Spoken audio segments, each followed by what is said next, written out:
नमस्कार, मैं ताबिश कमाल हूँ। मेरे साथ मेरे सहयोगी साजिद भी हैं। इस वक्त दिल्ली में राजनीतिक माहौल पूरी तरह से गर्म हो चुका है। आम आदमी पार्टी और बीजेपी एक दूसरे पर जमकर निशाना साध रही है। वहीं अब इस पूरी लड़ाई में कांग्रेस भी दोनों को घेरती हुई नज़र आ रही है। आपको बता दें कि पंजाब से शुरू हुई लड़ाई अब दिल्ली के राजनीतिक गलियारों तक पहुँच चुकी है। पंजाब में एक स्कूल पर पूर्व मुख्यमंत्री मनीष सिसोदिया के नाम की प्लेट लगाई गई है, जिसको लेकर के बीजेपी और कांग्रेस अपना विरोध दर्ज करा रही है। बीजेपी का कहना यह है कि जब मनीष सिसोदिया का पंजाब से कोई लेना देना नहीं है तो आखिर क्यों वो पंजाब में रहकर पंजाब के स्कूलों में इस तरह से अपना नाम ज़बरदस्ती लिखवाने की कोशिश कर रहे हैं। वहीं कांग्रेस का कहना यह है कि आम आदमी पार्टी और बीजेपी की ये मिली भगत है जो पंजाब के भविष्य को गर्त में ले जाना चाहती है। आपको बता दें कि हाल ही में बीजेपी नेता के घर हुए ग्रेनेड से हमले के बाद में बीजेपी और कांग्रेस ज़्यादा आक्रामक हो गई है, जहां एक तरफ दोनों ही पॉलिटिकल पार्टी आम आदमी पार्टी को घेर रही हैं और आरोप ये लगा रही है कि आम आदमी पार्टी ने अपने विधायकों को कड़ी सुरक्षा दे रखी है। दिल्ली के भी कई विधायकों के पास पंजाब सरकार की सुरक्षा है। वहीं पंजाब के नेताओं को सुरक्षित करने में पंजाब सरकार पूरी तरह से नाकाम रही है। पंजाब और दिल्ली के बीच की इस लड़ाई में बीजेपी, कांग्रेस और आम आदमी पार्टी एक दूसरे पर जमकर निशाना साध रहे हैं। हालांकि वहीं दिल्ली की अगर बात की जाए तो दिल्ली में आम आदमी पार्टी जमकर बीजेपी को घेर रही है। आम आदमी पार्टी कह रही है कि दिल्ली में जब से बीजेपी की सरकार बनी है तब से दिल्ली में पावर कट हो रहा है, एजुकेशन सिस्टम पूरी तरह से कोलैप्स हो चुका है। दिल्ली के प्राइवेट स्कूल मनचाहे तरीक़ों से फीस बढ़ा रहे हैं। अब इस पूरे मामले पर जहां बीजेपी और कांग्रेस आम आदमी पार्टी की पंजाब सरकार को घेरने की कोशिश कर रही थी, वहीं दिल्ली में अब आम आदमी पार्टी बीजेपी को लगातार टारगेट किए हुए है। ऐसे में दिल्ली के अंदर पूरा राजनीतिक माहौल गर्म हो चुका है, चूँकि पंजाब में आम आदमी पार्टी की सरकार है और दिल्ली में बीजेपी की सरकार है और इन दोनों के बीच कांग्रेस पार्टी दोनों पर हमलावर नज़र आ रही है। वीडियो जर्नलिस्ट साजिद के साथ ताबिश कमाल, दिल्ली। दिल्ली एनसीआर समेत पूरे उत्तर भारत में इस समय भीषण गर्मी अपना तांडव मचाती हुई दिखाई दे रही है। दरअसल आपको जानकारी दे दें कि उत्तर भारत के कई राज्य ऐसे हैं जहां पर भीषण गर्मी ने लोगों का जीना बेहाल किया हुआ है और लोगों के पसीने छुड़ाते हुए दिखाई दे रही है। अभी अप्रैल के महीने की शुरुआत ही है, लेकिन अप्रैल के महीने के शुरुआत में ही लोगों को इस कदर भीषण गर्मी का सामना करना पड़ रहा है जो मानो मई और जून में पड़ती हो। आपको बता दें कि मौसम विभाग की तरफ से जो भविष्यवाणी जारी की गई थी उसके अनुसार तकरीबन 6 अप्रैल से लेकर 9 अप्रैल तक उत्तर भारत के कई राज्यों में लू चलने की भी संभावना मौसम विभाग ने जताई थी। खास तौर पर अगर हम बात करें दिल्ली एनसीआर की, तो दिल्ली एनसीआर में बीते 2 दिन से भीषण गर्मी के साथ साथ लू चल रही है और जो तापमान है वो 40 डिग्री सेल्सियस से लेकर 42 डिग्री सेल्सियस के बीच में बना हुआ था। अगर हम आज बुधवार की बात करें तो आज भी मौसम विभाग की तरफ से जो दिल्ली का अधिकतम तापमान है वो 40 डिग्री से लेकर 42 डिग्री सेल्सियस के बीच बने रहने की संभावना जताई गई है और लू को लेकर येलो अलर्ट भी जारी किया गया है। और ये सिर्फ दिल्ली का हाल नहीं है कि दिल्ली में इतनी भीषण गर्मी पड़ रही है, बल्कि आप दिल्ली से सटे हरियाणा, पंजाब या फिर आप पहाड़ी इलाकों की हिमाचल प्रदेश की भी बात करेंगे तो हिमाचल प्रदेश में भी इस समय भीषण गर्मी का दौर देखने को मिल रहा है। वहीं अगर हम राजस्थान और साथ ही गुजरात की बात करें तो यहां पर भी लू चलने की संभावना मौसम विभाग की तरफ से जताई गई थी और लू को लेकर ऑरेंज और रेड अलर्ट जारी किया गया था। इस समय जो हमारी मौजूदगी है वो दिल्ली के कर्तव्य पथ पर है और आप यहां पर देख सकते हैं कि किस कदर जो है वो भीषण गर्मी पड़ रही है और आपको दूर दिखाई दे रहा होगा वो राष्ट्रपति भवन है। और गर्मी से बचने के लिए यहां पर आप अपने टेलीविजन स्क्रीन पर देखेंगे कि लोग बाग जो हैं वो छाते का इस्तेमाल करते हुए दिखाई दे रहे हैं और एक छाया ढूंढ रहे हैं कि अपने आप को किसी तरीके से इन धूप की तेज थपेड़ों से बचाया जा सके, चिलचिलाती गर्मी से खुद को बचाया जा सके और खुद को बचाने के लिए छातों का इस्तेमाल कर रहे हैं और साथ ही पानी की बोतल भी लेकर घूम रहे हैं। इतना ही नहीं, आपको ये बता दें कि दिल्ली और साथ ही जिन इलाकों में लू पड़ रही है वहां के लिए मौसम विभाग की तरफ से एडवाइजरी भी जारी की गई है। मौसम विभाग ने कहा है कि अगर आप लोगों को ज़रूरी काम ना हो तो आप दिन के समय बाहर निकलने से बचिए और अगर बाहर निकलते हैं तो अपने साथ छाता आवश्यक रखें और साथ ही पानी की बोतल ज़रूर कैरी करें। और अगर हम बात करें आने वाले दिनों में मौसम की, तो आज के बाद कल से जो है एक वेस्टर्न डिस्टर्बेंस सक्रिय हो रहा है, जो कि जम्मू कश्मीर के इलाके में सक्रिय होएगा और उसकी वजह से बहुत मामूली जो गिरावट है अधिकतम तापमान में उत्तर भारत के मैदानी इलाकों में देखने को मिल सकती है। जो तापमान 40 और 42 डिग्री सेल्सियस के बीच बना हुआ है, वो कल के बाद हो सकता है कि तकरीबन 38 से लेकर 39 डिग्री सेल्सियस के बीच बना रहे और कई जगह पर जो है वो दिल्ली के छिटपुट जो है कहीं ना कहीं आप ये कह सकते हैं कि जो बादल रहने की संभावना भी मौसम विभाग की तरफ से जताई गई है। वीडियो जर्नलिस्ट बलदेव के साथ उज्जवल कुमार, JK 24/7 न्यूज, दिल्ली।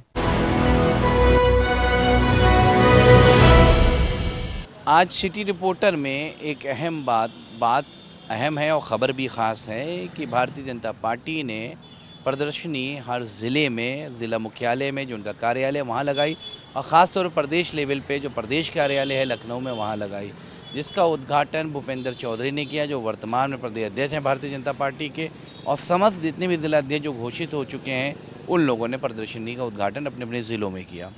इसमें ख़ास बात है जिसमें भारतीय जनता पार्टी की स्थापना दिवस के रूप में कैसे वो स्थापित हुई, पार्टी 6 अप्रैल को स्थापना हुई थी, उसको लेकर 13 अप्रैल तक ये लोग ये जश्न मना रहे हैं और ख़ास तौर पर डोर टू डोर कैंपेनिंग और सदस्यता अभियान चलाने का भी काम किया गया है। इससे कनेक्टिविटी बढ़ाने का काम किया गया है, लोगों को जोड़ने का काम किया गया है कि लोग इनकी पार्टी की तरफ जाने, विचार करें, समझें और ज्वाइन करें।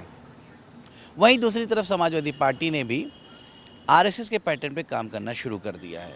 अपने ज़िला स्तर के जितने भी कार्यकारिणी सदस्य हैं, ज़िला स्तर पे पदाधिकारी हैं, उनको सूचना दे दी गई है कि वो डोर टू डोर कैंपेनिंग करें और ख़ास तौर पे भारतीय जनता पार्टी के जो नेगेटिव पहलू हैं सरकार को, उसको उजागर करें।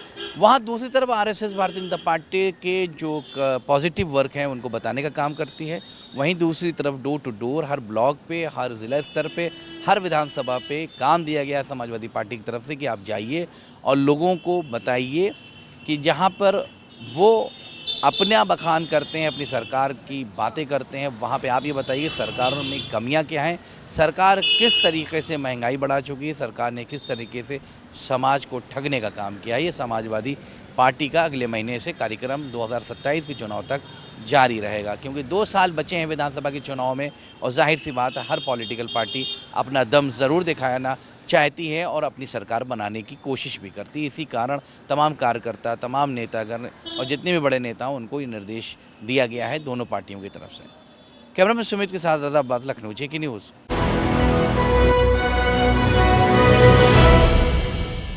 राजधानी लखनऊ में आज बिजली कर्मचारियों के हड़ताल के चलते कहीं ना कहीं आम जनमानस भी प्रभावित हुआ है और शायद यही वजह है कि आप देखिए कि जिस तरह से राजधानी लखनऊ के सबसे बड़े चौराहे यानी हजरतगंज पर जाम की स्थिति लगातार बनी हुई है। हालांकि जाम की स्थिति से निपटने के लिए ट्रैफिक पुलिस बल तैनात है, लेकिन पूर्व में कार्ययोजना न बनाने के कारण आज जिस तरह से बिजली कर्मचारियों के प्रदर्शन हो रहे थे, तो ऐसे में आम जनमानस जो राजधानी लखनऊ का सबसे बड़ा चौराहा है हजरतगंज चौराहे पे जो गाड़ियां हैं वो जाम के झाम में फंसी रहीं। ऐसे में जिस तरह से लगातार दावे किए जाते हैं अधिकारियों की तरफ से कि उत्तर प्रदेश में जाम की स्थिति कहीं पे भी नहीं होने दी जाएगी, लेकिन ऐसे में राजधानी लखनऊ के सबसे बड़े चौराहे हजरतगंज चौराहे का ये हाल था आज की तमाम जो आम जनमानस के लोग हैं, तमाम जो स्कूली बच्चे हैं, वो काफ़ी देर तक धूप में जाम की स्थिति से जूझते रहे। तो ऐसे में कहीं ना कहीं अधिकारियों ने जो पूर्व में तमाम दावे किए थे कि राजधानी लखनऊ में कहीं पे भी आम जनमानस को असुविधा नहीं होगी, ट्रैफिक व्यवस्था पहले से ही सुदृढ़ कर लिया जाएगा। और जिस तरह से बिजली कर्मचारियों के प्रदर्शन थे आज, तो ऐसे में पहले से ही अगर ट्रैफिक प्लान होता और कहीं ना कहीं कोई विशेष कार्य योजना होती तो शायद आज जो जाम की स्थिति से लोग जूझ रहे थे आज वो परेशान न होते। हालांकि सिर्फ खाना पूर्ति करने के लिए तमाम पुलिस अधिकारी वहां पर मौजूद रहे, लेकिन कोई भी ऐसी कार्य योजना नहीं बना पाए जिससे यातायात व्यवस्था सुदृढ़ हो पाए। लगातार जिस तरह से उत्तर प्रदेश के मुख्यमंत्री योगी आदित्यनाथ भी कई बार मंचों से कह चुके हैं कि उत्तर प्रदेश के किसी भी महानगर या जनपद में जाम के झाम से जनता को मुक्ति मिलनी चाहिए, लेकिन ये राजधानी लखनऊ का हजरतगंज चौराहे पे जाम की स्थिति बनी हुई है, तो आप समझ सकते हैं कि कहीं ना कहीं जो अधिकारियों को कार्ययोजना बनाकर ट्रैफिक पे काम करना चाहिए, शायद वो पूरी तरह से अमल में नहीं लाया जा रहा है। देखने वाली बात यह होगी कि लगातार जिस तरह से उत्तर प्रदेश के मुख्यमंत्री योगी आदित्यनाथ कई बार निर्देश दिए हैं और आज जिस तरह से राजधानी लखनऊ के हजरतगंज चौराहे पे जाम की स्थिति बनी है, तो ऐसे में कहीं ना कहीं ट्रैफिक पुलिसकर्मियों को प्लान करके और आम जनमानस के लिए असुविधा ना हो, इस बात का लगातार ख्याल रखना जरूरी होता है। लेकिन अधिकारी जरूर कहते हैं कि आम जनमानस को असुविधा नहीं होगी, लेकिन कहीं ना कहीं पुलिस के और प्रशासन के शिथिल रवैया के चलते आज जाम की स्थिति हजरतगंज चौराहे पर बनी हुई है। कैमरामैन सुजीत के साथ उमेश मिश्रा, JK 24x7, लखनऊ। राजधानी लखनऊ में आज बिजली कर्मचारियों का बड़ा प्रदर्शन देखने को मिला। ये प्रदर्शन पिछले कई वर्षों से राजधानी लखनऊ में चल रहा है, लेकिन आज का ये प्रदर्शन बेहद भव्य देखने को मिला, जहां उत्तर प्रदेश के तमाम शहरों से बिजली के कर्मचारी पहुंचे और कर्मचारियों ने यहां पहुंचकर खासकर पैदल मार्च किया और ये पैदल मार्च किया शक्ति भवन यानी कि मुख्यालय तक। ये प्रदर्शन खासकर इसलिए था क्योंकि बिजली का निजीकरण के विरोध में इस प्रदर्शन को देखा गया। साफ तौर पे जो विद्युत ऊर्जा विभाग है, ऊर्जा विभाग के कई पद ऐसे हैं जिनको निजीकरण करने के लिए कहा जा रहा है कि उत्तर प्रदेश में जो बिजली विभाग है उसको निजी हाथों में सौंप देने से जो बिजली की खपत है वो बेहतर निकलेगी और इसके साथ साथ तमाम वो अव्यवस्थाएँ भी समाप्त हो जाएंगी जो बिजली से संबंधित आती हैं। ऐसे में आज बिजली विभाग के तमाम कर्मचारियों ने बिजली के निजीकरण के खिलाफ जमकर हल्ला बोला। ये प्रदर्शन सुबह 8 बजे से शुरू हो गया और तकरीबन 3 बजे जाकर के ख़त्म हुआ। इस प्रदर्शन के दौरान, जब पैदल मार्च के दौरान 5 लोगों की समिति बनाकर के उत्तर प्रदेश के मुख्यमंत्री योगी आदित्यनाथ एवं प्रमुख सचिव से मुलाकात कराने की बात कही गई, लेकिन सबसे बड़ी बात यह कि इस प्रदर्शन को करने की वजह क्या हुई। इस प्रदर्शन के पीछे की मुख्य वजह यह है कि बिजली को निजीकरण निजी हाथों में सौंपा जा रहा है और इसको लेकर के बिजली विभाग के जो तमाम हज़ारों की तादाद में कर्मचारी हैं वो नाराज़ हैं। यह नाराज़गी आज सड़कों पर दिखाई दी। खासकर ये कि जो बिजली विभाग के तमाम ऐसे कर्मचारी हैं, जैसे लाइनमैन हो गया या जो वो व्यक्ति जो आउटसोर्सिंग पर अब तक रखे जाते थे, अब वो पूरी तरीके से निजीकरण के हाथों में चले जाएंगे। यही नहीं, बिजली के जो दाम हैं उनमें भी कहीं ना कहीं बढ़ोतरी देखने को मिलेगी और उसका सीधा फ़ायदा जो प्राइवेट संस्थान है, प्राइवेट कंपनी है, उनको मिलेगा। इसका विरोध करते हुए आज बिजली के तमाम कर्मचारियों ने, बिजली विभाग के, ऊर्जा विभाग के तमाम कर्मचारियों, पदाधिकारियों ने जमकर हल्ला बोला। यह प्रदर्शन सभा कक्ष जो है बिजली कर्मचारियों का, बिजली विभाग का, वहाँ से शुरू हुआ और शक्ति विभाग तक, शक्ति भवन तक पैदल मार्च के रूप में आया। ये गुस्सा था, आक्रोश था उन तमाम कर्मचारियों का, उन विभाग के पदाधिकारियों का जो बिजली को निजीकरण करने, सरकार के निजीकरण के विरोध में है। और अब ऐसे में यह हल्ला और उग्र होने वाला है। ये बताया जा रहा है कि सभी पदाधिकारी, कर्मचारी इस प्रदर्शन को और उग्र करेंगे यदि उनकी बातें नहीं मानी गई। वीडियो जर्नलिस्ट सुमित के साथ गौरव पांडे, JK 24/7 न्यूज़, लखनऊ।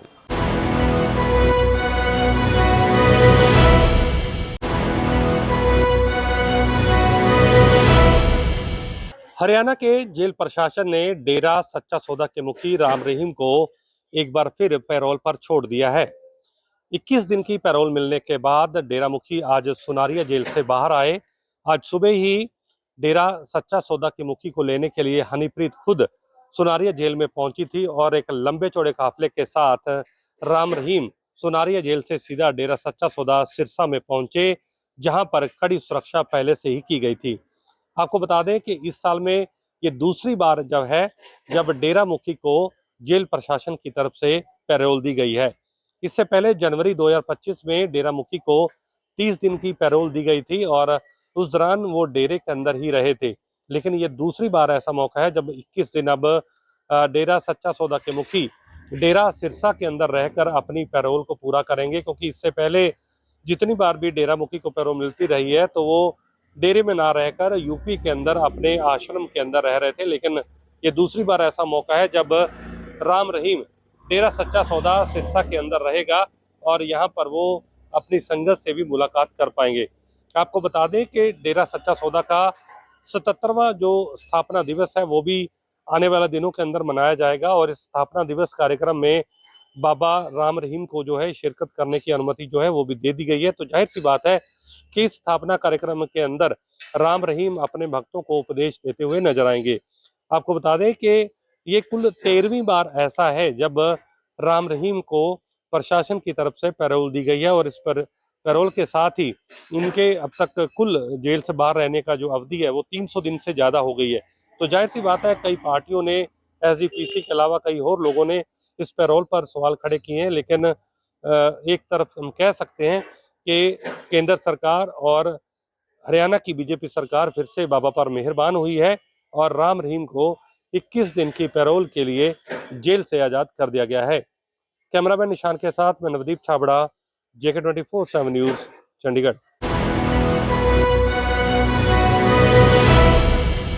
नमस्कार, आप देख रहे हैं हमारा खास कार्यक्रम सिटी रिपोर्टर और मैं हूं धनराज गर्ग, राजधानी देहरादून से। और बात करेंगे उत्तराखंड की सबसे बड़ी खबर की, क्योंकि चारधाम यात्रा जल्द ही शुरू होने वाली है। यानी कि 20 दिन चारधाम यात्रा को शुरू होने में बचे हैं, लेकिन जैसे जैसे चारधाम यात्रा नज़दीक आती जा रही है वैसे वैसे जो तैयारियां हैं उन पर भी जोर दिया जा रहा है और लगातार जो तैयारियाँ हैं उनको दुरुस्त करने का काम कहीं ना कहीं शासन प्रशासन के द्वारा किया जा रहा है। लेकिन वही देखिएगा कि इस बार ये अंदाज़ा लगाया जा रहा है कि जो चारधाम यात्री हैं वो कहीं ना कहीं 50 लाख से भी अधिक चारधाम यात्री इस बार चारधाम यात्रा में पहुंच सकते हैं। क्योंकि इसका अंदाज़ा इससे लगाया जा सकता है कि अभी तक देखा जाए कि जो यानी कि कहा जा सकता है कि यात्रा शुरू होने के मात्र 20 दिन बचे हैं और अभी तक देखा जाए तो 15 लाख का जो आंकड़ा है रजिस्ट्रेशन का वो पार कर चुका है। और वही देखिएगा कि केदारनाथ में सबसे अधिक जो रजिस्ट्रेशन है वो रजिस्ट्रेशन हुए हैं। और इसके साथ ही देखिएगा कि जो हेली सेवाएं हैं, हेली सेवाओं की जो बुकिंग है वो भी फुल हो चुकी है। यानी कि कहा जा सकता है कि एक हफ्ते के लिए हेली सेवाओं की जो बुकिंग है वो पूरी हो चुकी है। और बुकिंग पूरी होते ही कहीं ना कहीं जो ठग हैं वो भी सक्रिय होते हुए नजर आ रहे हैं, क्योंकि ठगों द्वारा ऑनलाइन माध्यम से कहीं ना कहीं रजिस्ट्रेशन करने के नाम पर 25,000 का प्रलोभन दिया जा रहा है कि 25,000 में वो उनका टिकट बुक करेंगे और इसके साथ ही जो रजिस्ट्रेशन है वो फ्री होगा। तो कहीं ना कहीं इसको देखते हुए अब प्रशासन की तरफ से एक अपील जारी की गई है कि किसी भी ठग के बहकावे में ना आए और जो रजिस्ट्रेशन कराना है तो वो स्वयं रजिस्ट्रेशन कराए। जब स्लॉट खाली होगा तभी कहीं ना कहीं रजिस्ट्रेशन होगा और तभी हेली सेवा भी बुक की जाएगी। यानी कि कहा जा सकता है कि चारधाम यात्रा में आने वाले यात्रियों को थोड़ा सावधान जरूर रहना होगा, क्योंकि ऐसे ठग कहीं ना कहीं लगातार अब ऑनलाइन के माध्यम से ठगने का काम कर रहे हैं और उससे बचने के लिए कहीं ना कहीं आपको खुद जागरूक होना होगा। इस तरीके की अपील कहीं ना कहीं शासन की तरफ से और मुख्यमंत्री पुष्कर सिंह धामी की तरफ से भी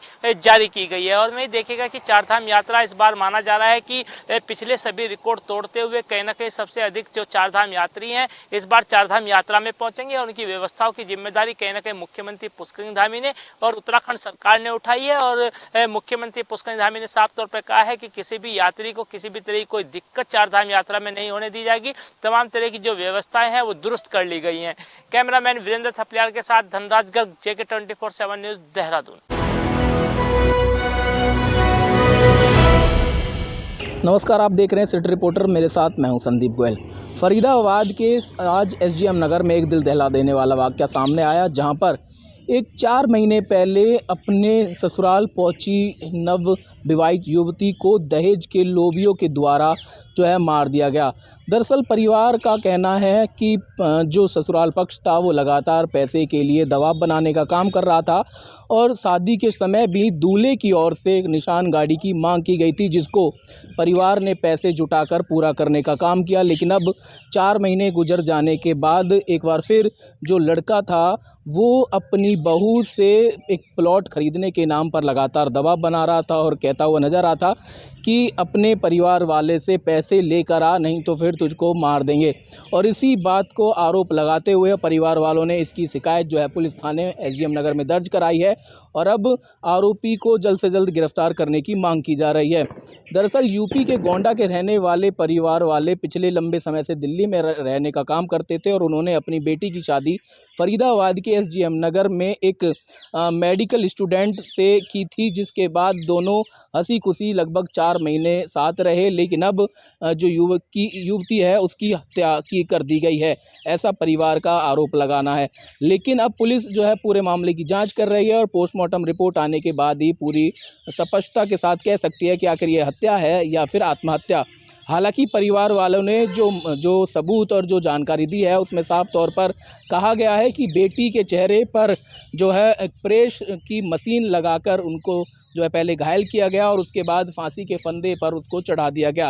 हालांकि पुलिस का कहना है कि आरोपियों की जो धरपकड़ है वो की जा रही है और शिकायत के आधार पर आगे की जांच पुलिस कर रही है। लेकिन अब देखने वाली बात यह होगी कि आखिर इस पूरे मामले में सच्चाई क्या है। सहयोगी राकेश के साथ संदीप गोयल, जेक 24/7 न्यूज़, फरीदाबाद। लगातार छत्तीसगढ़ में विधानसभा में बड़ी जीत, लोकसभा में बड़ी जीत, उसके बाद नगरीय निकाय और पंचायत चुनाव में बड़ी मिली जीत को लेकर के लगातार जो है बैठकों का दौर जारी है। इसी कड़ी में जो है भारतीय जनता पार्टी ने जो है आज एक हाई लेवल जो है बैठक आयोजित की गई। इस बैठक में जो है शिव प्रसाद संगठन महामंत्री वो इस बैठक में मौजूद रहे और इसके साथ ही इस बैठक में जो है बीजेपी के प्रदेश प्रभारी नितिन नवीन भी इस बैठक में शामिल रहे। मुख्यमंत्री विष्णुदेव साय इस बैठक में शामिल रहे। इसके साथ ही जो है बीजेपी के प्रदेश अध्यक्ष जो है किरण देव सिंह वो भी बैठक में शामिल हुए। इस बैठक को आयोजित जो है कुसब और ठाकरे में जो है आयोजित की गई। सबसे पहले बैठक में जो है विभिन्न बीजेपी के मोर्चाओं के द्वारा जो है बैठक आयोजित की गई। इस बैठक में साफ निर्देश दिया गया कि आगामी बीजेपी के द्वारा जो चलाए जा रहे हैं कई तरह के अभियान को किस तरीके से आगे किया जाए, कामों को आगे किया जाए